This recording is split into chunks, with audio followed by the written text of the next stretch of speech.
嘉义县义德乡农会伫咧1973年有设幼稚园，替在地农村家庭照顾囡仔。去年正式转型做非营利幼稚园，不过内面有一寡建筑设备已经是真旧，无符合目前的安全法规。县政府甲农会也向中央政府来争取补助，希望会当改善。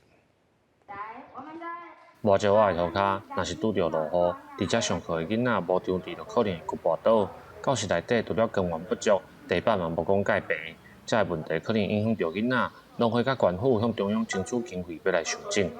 孩子天天息息相关的使用的东西嘛，所以我们就把它一次到位，把它改善完成，让这些设施这边能符合现代法规，而且孩子使用上会比较安全。嘉义县义德乡农会为着配合农民无闲的时阵，有人通照顾囡仔，伫1973年设立农忙幼儿园，1990年刷来到遮，一寡设备今嘛已经无符合囡仔上课的安全标准。这个建筑物已经50年了哈，真的是很多都不符合所谓的现代化的一个幼儿教育的环境了哈。投注了这个1200万在硬体的建设上面，啊，它可以获得一个非常棒的一个幼儿环境的一个教育场域。这间非营利幼儿园是嘉义县10个乡镇市当中唯一一间农会经营的非营利幼儿园。目前有100万名囡仔伫遮读册。